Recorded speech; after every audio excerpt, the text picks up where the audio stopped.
Hey guys, what's up? Welcome to another episode of the Secret Top 10. If you don't know what it is, just get past this part and everything is explained, or watch the first two episodes. But this time, the guest is Marcus Koch, a legendary special effects artist, indie director. He's done a slew of cool, kind of crazy and different, unique movies. He's been working in special effects for a very long time. He's worked on the guinea pig movies, more recently the American guinea pig movies is what I mean, not the Japanese ones. He's directed 100 Tears, Rot, Fell. He's just a really cool guy, and we have a history, and I explained some of our history in the opening of the video. So yeah, just check it out, and I hope you enjoy the next episode of the Secret Top 10. It was a pleasure. Marcus's list is it's gangbusters. Every movie on here I love if I've seen them. So yeah, lots of great stuff, and I think it should be a fun episode. Again, appreciate feedback and everything like that, and hopefully I'll have Marcus back for season 2. Yeah, here we go. I'm here with Marcus Koch. It's Marcus Koch. Everybody mispronounces your name all the fucking time, including me when I probably first started. But he's a special effects artist, director, actor. He's been in a bunch of movies as well. And he's nice enough to sit down with me and do the Secret Top 10, which is a ridiculous show. It's going to be. Yeah. Thanks for doing this, Marcus. Yeah, no problem. Me and Marcus actually go back a lot longer than you would think. Probably makes Marcus technically a criminal. We used to trade tapes online and everything like that when I was like, 13 years old or something like that? Yeah. This guy sent me Aftermath. Back in the AOL horror chat days. Well, anyways, you know the rules, vaguely, kind of, right? Yeah.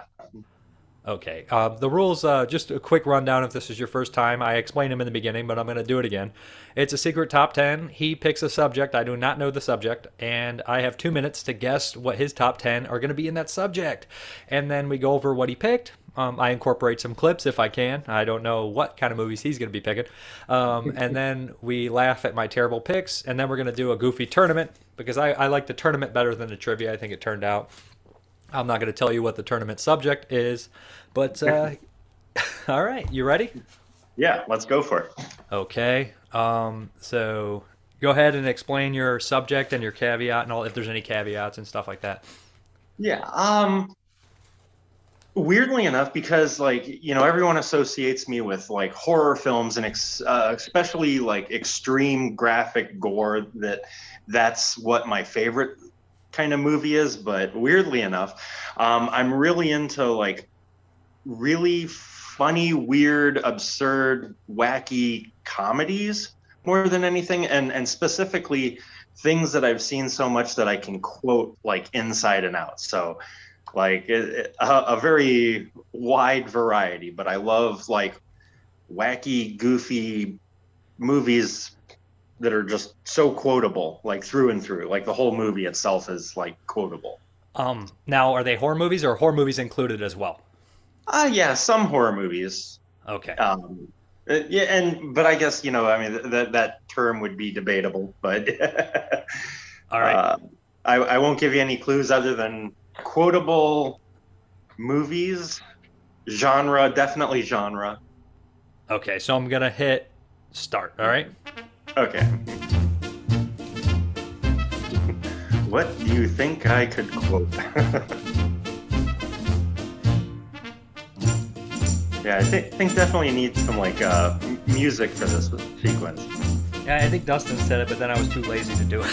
The other video. Get you like a knockoff Jeopardy theme.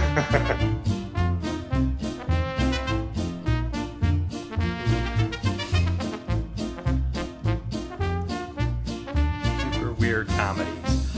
Oh man, like last week somebody picked a couple really oddball comedies, and I'm like thinking maybe a couple of those are going to be on the same list because I feel similar to them too. They might be. James L. Edwards definitely named one of them, but that's giving you too much, isn't it? No, I already wrote them. I already wrote the two I thought would be down anyways. I got about a minute left, so okay. Weird comedies with lots of great quotes. Ooh, knowing that you like really funny. I know, like you have like a good sense of humor and like really oddball stuff. I think that we It's going to be hard. Oh. That's one. Regardless, I think that some of these will be fun to talk about. The order is absolute nonsense, so. Oh, yeah. I had a hard time coming down with the list. I didn't realize like how many movies like I can quote really nerdily like. But yeah, I squeezed it down to like kind of 10, but I still have a barrage of other films that I'm sure like if not my 10, you'll name several of my other alternate list. I got 8 seconds.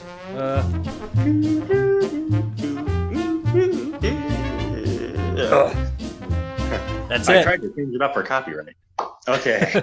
Oh, I've been trying to avoid copyright, but I've been putting small little clips, and I've yet to be really screwed with it. So I don't mind the copyright kind of things, but I don't like the strikes. The strikes is what you got to worry about because I don't make money off this channel at all. So Yeah. All right. Let's hear it, Marcus. Okay, so kind of top 10, like I hard list to like narrow down, but like at the 10 spot, it's kind of 4 films as one because they're all John Waters films. So I just kind of lumped them all together, and that's my number 10. And that's of course Female Trouble, Desperate Living, Pink Flamingos, and Polyester. Like those, like that's my number 10. Just all 4 as one. Okay. Connie Marble, you stand convicted of assholism. Yeah, I mean, the thing is, I've only watched a handful of John Waters movies. I've enjoyed all of them, but man, yeah, I know I have. I've been buying them every time they hit Blu-ray. The early films are where it's at. Pink Flamingos, the quotes in that movie are so priceless when he's like, kill everyone now immediately. That's their... I agree with the political... Egg lady. Oh, yeah.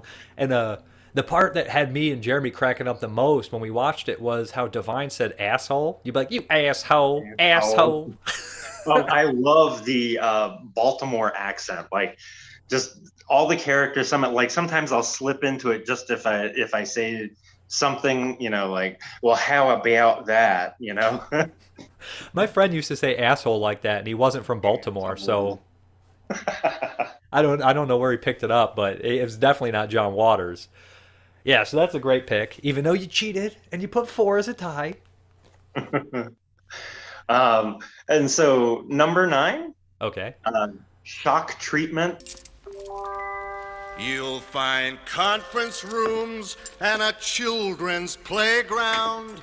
Denton is a real okay town. Civic pride and civic duty. And Denton girls are full of beauty. You may call us the goody goody two-shoes. We're here to cheer you with the good news. The sort of official, unofficial sequel to Rocky Horror Picture Show. It's like one of my favorites. I absolutely love Shock Treatment. It's not a sequel. It's not a prequel. It's an equal. Yeah, That's the quote. It's so hard to explain. It's got Brad and Janet and, a whole barrage of new characters, new situations. Totally different.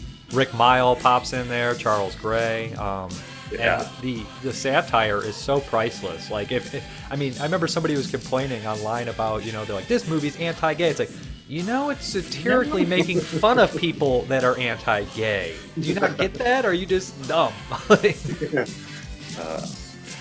Okay, number 8, UHF. That's a great one too. Kevin McCarthy, Michael Richards, Weird Al's movie. That's a fucking bonkers ass movie. Yeah. What's your favorite quote from that one? Oh shit! My favorite sequence definitely is when he's God damn it. See, I freeze when I'm like on camera and stuff. God, he's my favorite stand-up comedian. Holy shit. That's the same thing I do when I go to write the 10. Like, there's only a few simple principles you must bear in mind before attempting to operate a sophisticated piece of machinery like this table saw. Emo Phillips. It's like, it's just like where he's all like First of all, you must bear in mind a few simple principles before attempting to operate such a sophisticated piece of machinery like this. He's like, table saw? But Emo Phillips, where he cuts his thumb off, and he's like, is my face red? I don't remember that part. You know, I've only seen it one time, and I saw it later. But like, unlike a lot of those weird off-the-wall movies that you watch at a later time and you don't like, I really liked UHF. That like hit my. I used to be a big Weird Al fan as a kid, so. Yeah. Next up is Terror Vision.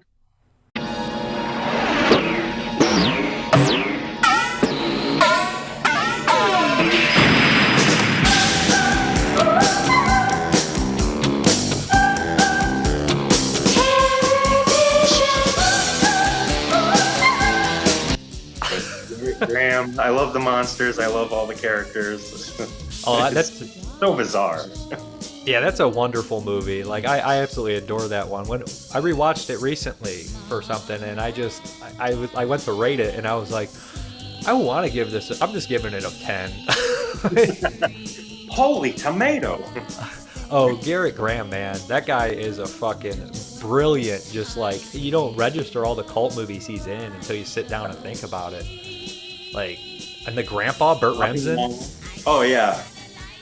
Burt Remsen, like with the lizard tails, like, you know, lizard tail jerky snacks. Oh, and then John Grease is in that movie as Odie. Oh man, that movie's perfect. I love that movie. Yeah. Great choice.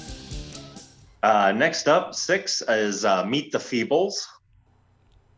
That's also one of my all-time favorites. Have you got any smack? Smack? Horse, liquid sky, skag, snow, coke, crack, methadone, benzodrine, pinky, sandpad, morning glory, nutmeg, blue minis, aspirin, ADOS, paracetamol, Vicks vapor rub. Yeah, that's a good quotable one. If nobody's seen that one, man. If you're sleeping on Peter Jackson's early work, if you've only seen his later stuff, I'm a big fan of the early shit. You know what I mean? The goofy, gory, on PC nonsense. Yeah, Bad Taste, Dead Alive, Feebles, Yeah, like those are like the quintessentials. Number 5 is Freaked. All right, gotta love Freaked. Winters, you gotta love it.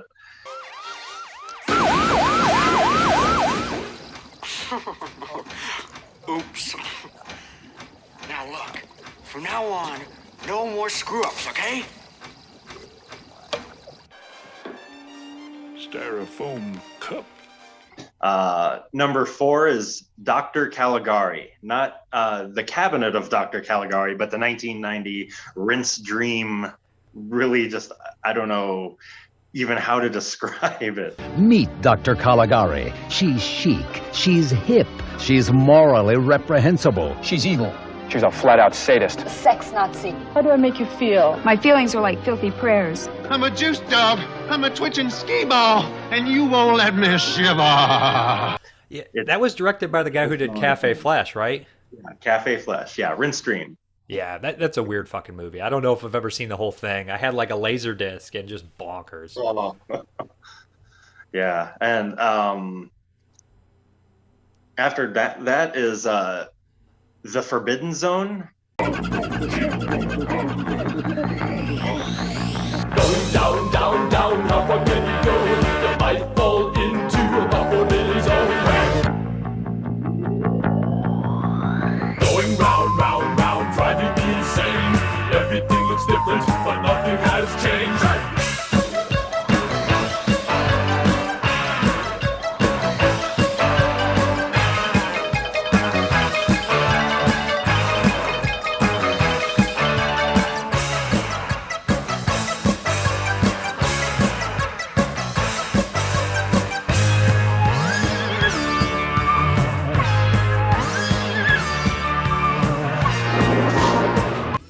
Richard Elfman's Forbidden Zone. Yeah, great movie too. It's got Joe Spinell and Susan Tyrrell, which is like got to be the queen of the cult actresses for sure. Oh yeah, yeah. She's in like, you know, John Waters' later films like Ramona Ricketts and Cry Baby. She's in Bad too. Warhol's Bad, isn't she? Yeah. Number 2 is Frankenhooker. It's one of my all-time favorites. Classic. You've heard about this movie. It's here, a perfect 100 on the vomit meter. I'm talking about Frankenhooker. It's not that we haven't seen this story before. It's a combination of every brain research, mad scientist, and psycho movie of the past 30 years. It even reminds you of Ed Gain, that famous Plainfield, Wisconsin handyman and psycho, one who collected the body parts and skinned them like deers and danced around in the moonlight with their skin strapped to his body. Fun Ed, as we like to call him around the trailer house. Henenlotter. And then number one, like, and for the longest time, like, I have a hard time, you know, people ask like what my favorite film is, and it's like, you know, it was always the top two, like Forbidden Zone and Frankenhooker were always like kind of, I'm like, it's hard to say. So like those two are my top favorite films. And then I didn't think anything could ever surpass it until I saw The Greasy Strangler. Like, What the fuck is this shit? This is one famous chili cheese dog. No, this isn't right. I think that is the most flawless film. You know what about that movie is you either love it or hate it. I'm in the loving camp. And like all the movies that came out that year, it was a super strong year for movies. But I was like, this movie is the only one that people are going to quote for another 50 years. I am, at least. I used to go around at work and I'd be like, I bet you think I'm the Greasy Strangler. And people are like, what the fuck are you talking about? Man, that's a great list. I think I love every movie on your list, to be honest. The only one I'm not as familiar with as I should be is Dr. Caligari. Oh, well, we need to change that. That's. Yeah. I'm pretty sure that'll get a release eventually. Didn't somebody mention they had it? I don't know. There's been a couple people I know. For a long time, Stephen Biro at Unearthed Films was trying to get his hands on it. Severin's been trying to get their hands on it. Lewis Justin's been trying to get his hands on it. Vinegar Syndrome's been trying. So I hope one of them. I don't care who really. I just need a new like release of that, and maybe interviews with the remaining cast. I would love to see that happen. I can't believe I'll go over my list, but I honestly, every movie you put on that list, I should have guessed. It was such a topic of, and like I panicked when I was writing, and so like I wrote a lot of mainstream. That's what I always tend to do, just on a panic. So number 10 was, I had like 6 seconds left. I wrote Ghoulies Go to College. Are you mimicking me? Are you mimicking me? The ghoulies have no dicks. Ragnar has no dick. Silence! Go! Kill him now! Not very quotable, but still fun. Number 9, I wrote Bubba Hotep. Oh, that's a good one. Yeah. Yeah. A lot of good quotes in Bubba Hotep. Number 8, I didn't know how you felt about it. I wrote Army of Darkness because if you like Campbell, Oh yeah. Number 7, I went more comedy angle. I wrote fucking Coneheads. I was like, huh? I have no idea. Yeah, Coneheads. I haven't seen that since it came out in the theaters, but yeah, it more so can quote like the shows, like the episodic sketches. Oh yeah. Than the movie.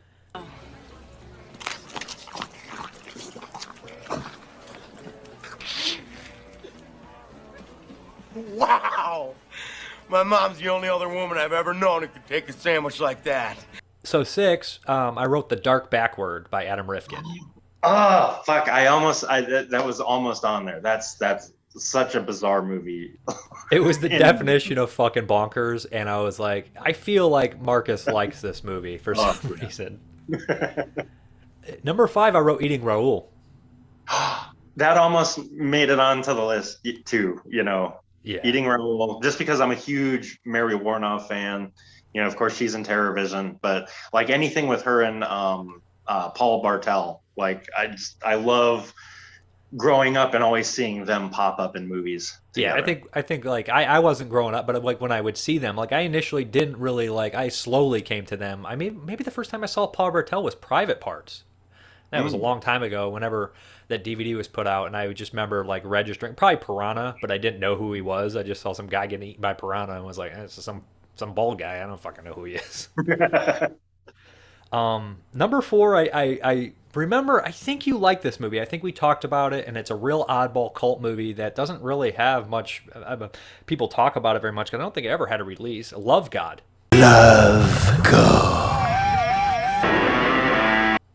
Yeah, I love God. No, that's, I mean, yeah, no one's seen it. And the only way to get a copy is if you write Frank Grow. Like if you track down his email and send him a message and send him like, you know, a couple bucks, he'll burn you a DVD. But I don't know why it never got released, but it's great. It's weird, and it's got like stop motion animation creatures, like big crazy monsters. It's so fun. It's bonkers. And my most quotable movie I put on the list, because I know you're a big fan of it, and it's Return of the Living Dead. Oh yeah. Man, it's 100 of those fuckers. 100 brains. Yeah, that's definitely like I had a whole side list of other movies that I really love, and it was so hard to narrow down to 10.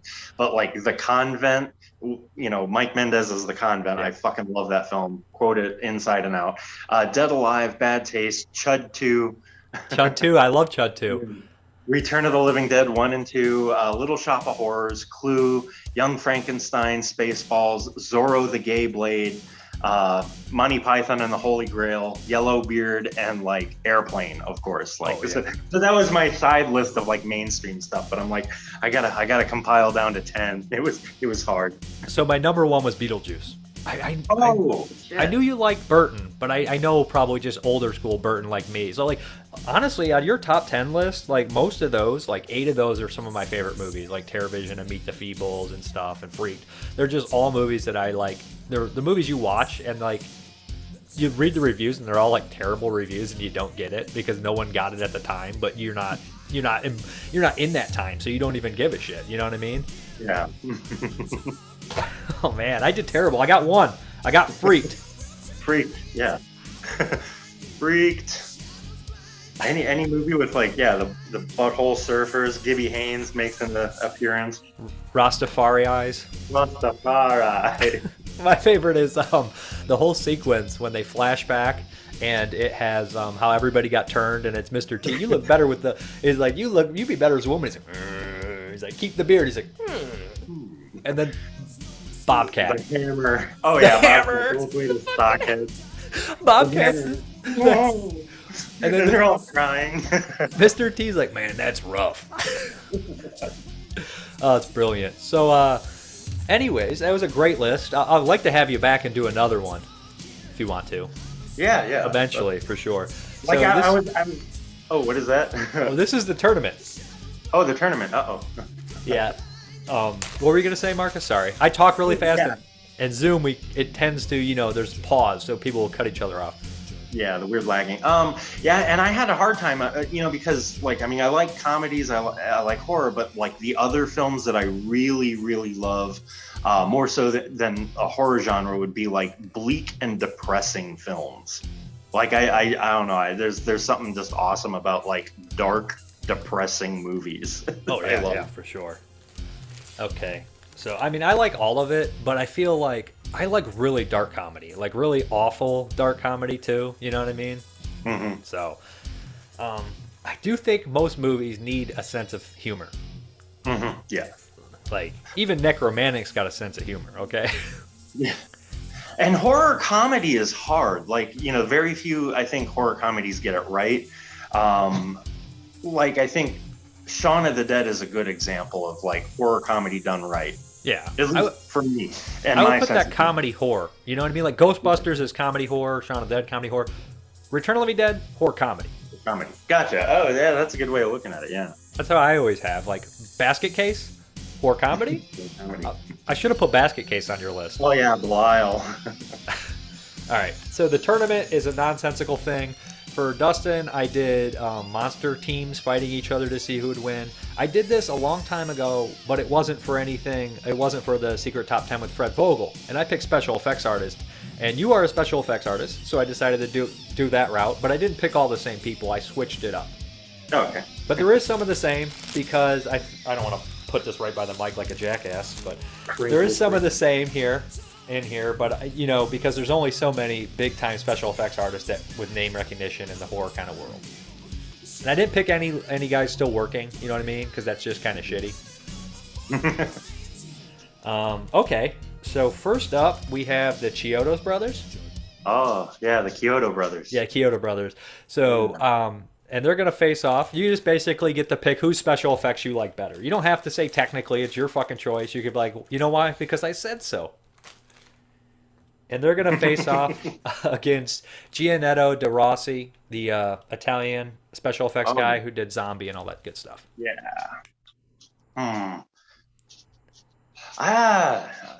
I'm gonna have to go with the Kyotos, just because that's more in my wheelhouse of, you know, I love Killer Clowns from Outer Space.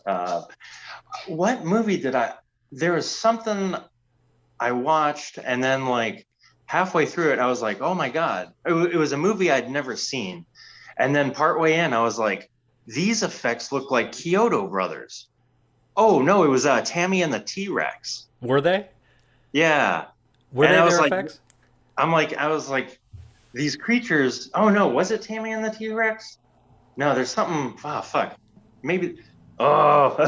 I mean, Tammy and the T-Rex looks like they do it for sure. I know they did Critters, Ernest Scared Stupid, Killer Clowns. Ernest Scared Stupid, that's what it was. I had never seen oh yeah, that's what it was. For Halloween, we watched Ernest Scared Stupid because I had never seen it, and Jesse was all like, "How could you have never seen it?" I'm like, I just didn't. And so we were watching it, and I was like, the sculpts specifically look like the Kyoto brothers. I was like, oh, okay, I see it. They just reuse Killer Clowns, I believe. Yeah, some of them were very. I love Ernest Scared Stupid. That is my favorite kids movie. It's my favorite Halloween movie. I love it, man. Did you dig it, or was it kind of like I'm way too old for this shit? Oh, I liked it. It was goofy and quirky, you know, and not like, you know, offensive. Like, yeah, I can see why like kids really dug it. You know, I think, but as an early age, it was like in that weird stage where I was a little bit older, and so yeah, you know, I just kind of missed it, you know, because I was already watching, you know, more fucked up stuff at that point. It was like, well, it's a kids movie.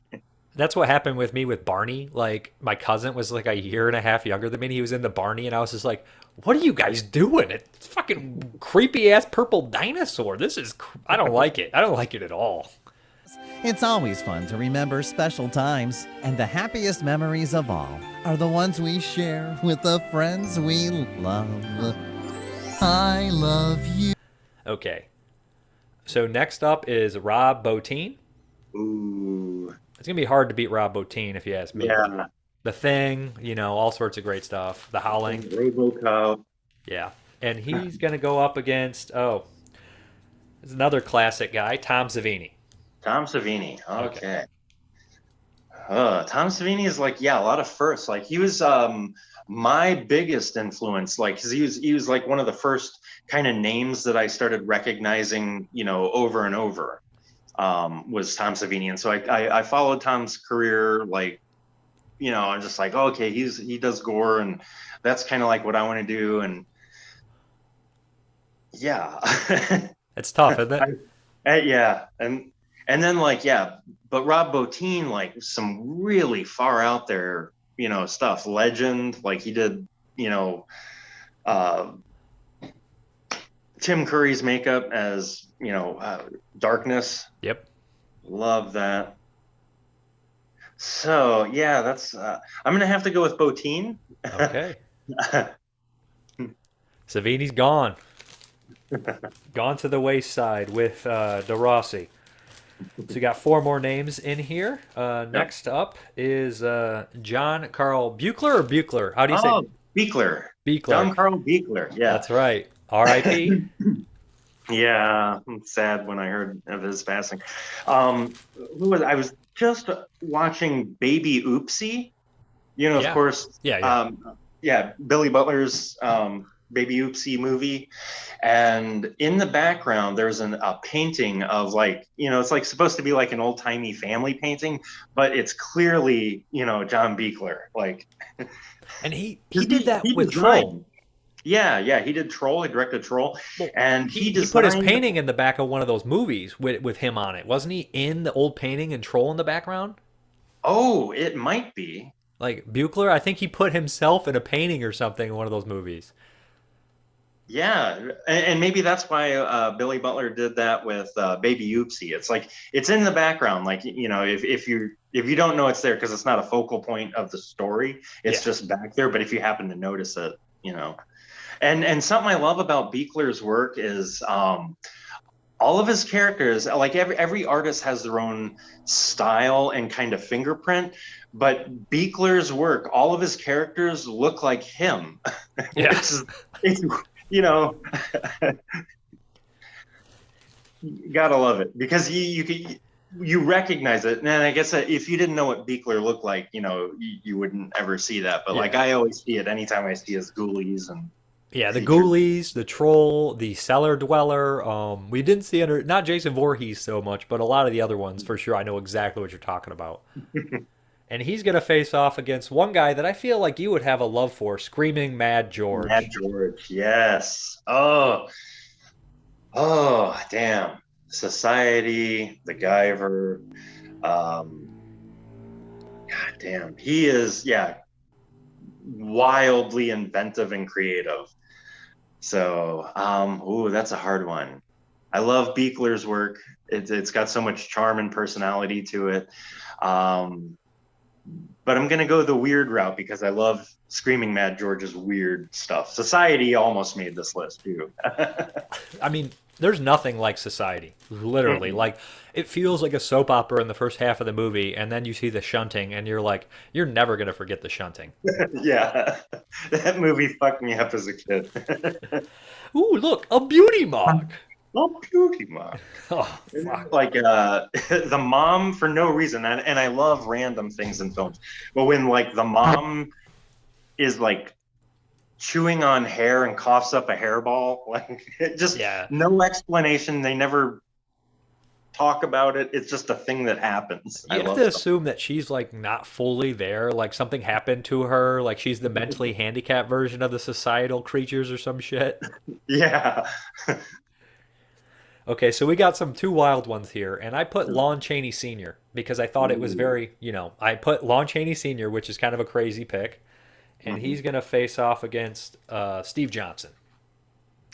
Oh, that's a hard one. That's like old school. Again, Steve Johnson, like he's a crazy motherfucker, wildly inventive, like creating totally new techniques and things that have never been done before.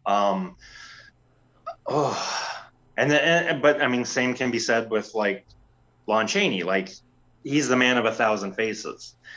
Damn. Oh, I'm such at a crux of a crossroads here. Where do I go with this one? I'm gonna have to go with Steve Johnson. Okay. It feels like sacrilege, right? It very feels like sacrilege, but Okay. So now we have the Kyoto brothers versus Rob Bottin. Rob Bottin. Okay. And then we have Steve Johnson versus Screaming Mad George. Oh, I feel like either way is going to be a sacrilegious decision. I'm going to go with Screaming Mad George. Ooh. Literally now for the final, we have Rob Bottin versus Screaming Mad George. I think Rob Bottin. That's a good choice. I mean, I don't know special effects like you, but I don't think we've ever matched The Thing. No. Good choice. Yeah, hopefully you like that tournament. I did want to pick fun. Yeah. Next time if we do it, I'll pick something more ridiculous, like I'll have you just have monsters or actors fighting to the death of something stupid.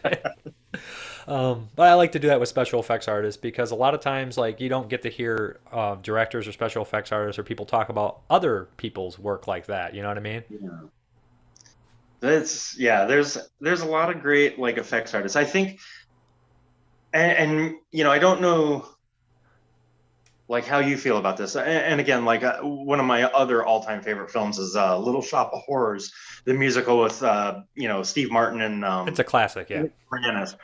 But hands down, the Audrey 2 puppet, I think, like outshines any practical effect ever that's ever happened. I think that's like one of my favorite monsters.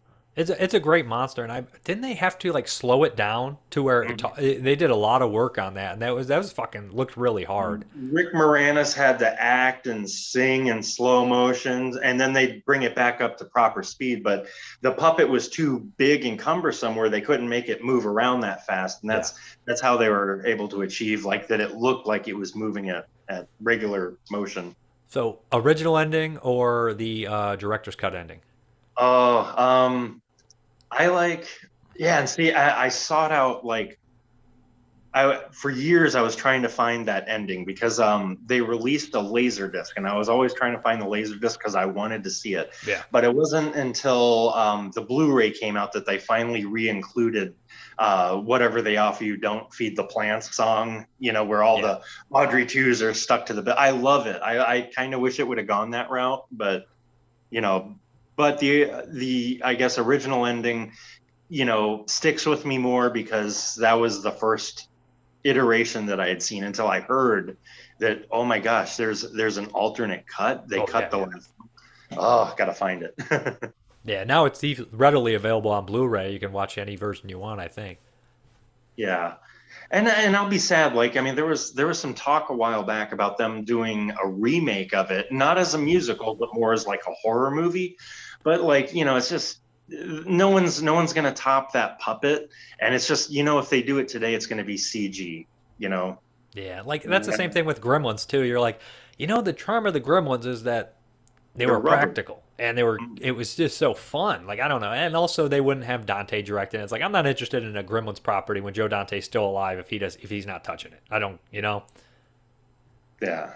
And I mean, that's how I feel with all those little like, munchies, ghoulies, hobgoblins, like, critters. Like, those are awesome because they're goofy puppets, and they're goofy puppets, but you're in for the ride. You're in for the camp factor. Yeah, for sure. So what do you got going on? I know you had just finished editing Beyond Horror and all that stuff. Yeah, my wife Jessie and I did Beyond Horror, and it's just you're in it, of course. We talked to you, and it's a. To my knowledge, I don't think anyone's ever done a documentary on red films, like the most fucked up films, like, the August Undergrounds, Marion Dora films, Lucifer Valentine films. We tried to make it as kind of comprehensive as possible, but there's still like, how many films can you cram in, and you got to whittle it down to like what's going to fit within this frame, or 2-hour time frame. So, but we may do a sequel to it because there's still more films. People always come up, well, you should have put this film in there. Yeah. There's a guy pushing up his glasses.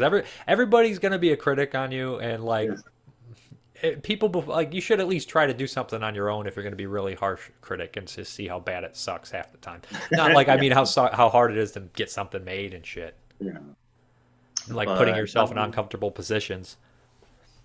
Yeah. But yeah, I don't know. I mean, the kind of 2 years of like weird COVID, not being able to work and go out and about and travel like I'm used to doing, like I've kind of set my sights like I still want to do effects on films, but I think I want to shift focus now and start working towards having my own haunted attraction. I want to open my own haunt. That would be cool. Yeah, that'd be nuts. Because I can still do all my effects stuff, all the bloody body parts and creatures and things, but more for like a haunt setting than movies. And you can also use that as a location, a filming location, off season too. You could use it as it would work well, especially if you owned it, like a warehouse, rented it, and you could just do all these effects right out of there. That would work well. And I know Billy Pun does that, right? I think so. Yeah. I think that's what he did. Oh, yeah, go ahead. No, go ahead. Sorry. There's a lag in there. Oh, yeah. And back in the day, Tom Savini had like Spooky World, I don't know if like he owned it or just was kind of like part of the name or just a part of it, but I do nothing about that. Yeah. This Yeah, is a long time ago. yeah, that'd be cool. I mean, I don't know. Do haunted houses? They have to make good profit, right? Like, They can. I think the hardest part, like, there's, and I don't know if anyone's ever known this, but like, for the last 17 years, not only, have I been doing effects on movies, but I work with a company that builds haunted houses at theme parks. So I've been doing theme park haunt work, nice. Couple months out of the year, and that like afforded me the rest of the year to do movie stuff. But I've seen, some people start up their own haunts, but like it's something you have to stick with and not give up in the first year or two. Yeah, yeah. Like anything, it's so. Cut out a little bit. You said like anything though. I don't know what you said there. Oh, yeah. The with anything, you got to build it up as you go. Like some people throw in the towel after the first thing, but like it's just like filmmaking. Like you can't just make a film and think, oh, this is gonna bring me all the fame and glory. You got to stick at it for years to keep it going. And then you make 20 movies, and then the first review pops up and says newcomer so and so, and you're like, fucking cocksucker. And I guess acting is the same way. Like Michael St. Michael or Michael Rappaport from Greasy Strangler. Like he had been in movies like The Video Dead. He was in Video Dead. He was in that. So he'd been around in acting for a while, but like now all of a sudden it's like, oh hey, here's this awesome fucking crazy actor. Then he's finally got the notoriety. And I love hearing that. And it also kind of happened with on a lower budget level. It happened with Bob Glazer, didn't it? Oh yeah. Yeah. Like he just all of a sudden got like now he's in every fucking movie made in Florida ever, and that's cool. It's nice to see people get a second life that are working actors. There's nothing better than that, honestly. Seeing those guys pop up in movies like that. I agree. Yeah. Yeah, it's been a lot of fun. Did you have any like if people don't know, like I know like a lot of times like besides mispronouncing your name, people don't know that you're not just a special effects artist. You've directed how many movies? Like 5 or 6 movies at least. Yeah, like 5 or 6, and then done effects on over 100. So yeah, for sure. I mean, you got a really prolific like catalog back there, and his movies aren't all super gore fest. Like Fell is a unique little movie. It's completely different than your other films. Yeah. I wanted to show something that like I can do more than just like pseudo snuff. Yeah. Well, Fell's a heartfelt story. It's a bleak, depressing movie. Yeah, and Bloodshot. I mean, there is like a lot of gore in that, but also Bloodshot's got a really like bleak, depressing kind of struggle, psychological thing too. And then you got 100 Tears, big splatter, fun movie. Splatterfest, yeah. And of course, Clowns and gore. Like what better combination? Yeah, for sure. I really appreciate you doing it. If you have anything else to say, any shout outs or anything? Oh no, I think that's good. All right, thanks. Did you need anything? Thank you for having me on. This was a lot of fun. Yeah, I'm glad you did it. I wanted there's like people I had in mind. I was like, well, I got to have Marcus on. And I can't believe you haven't been on the show. I think we were supposed to record something at Wasteland before. Yeah, and then just not crossing paths, I think it was COVID, actually. I think we planned and then the COVID thing, and then they didn't have Wasteland for like the next 3 times. Yeah. Bastards. And of course, like we wanted to go to Wasteland in April, but we finally got our first big gig, and so Jesse and I are going to be down in Florida. So yeah, that sucks, but I mean it's a good gig. So work's work. We gotta do it. Oh yeah, that got to come first.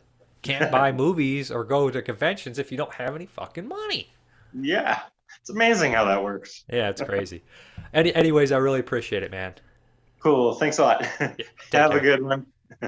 Bye.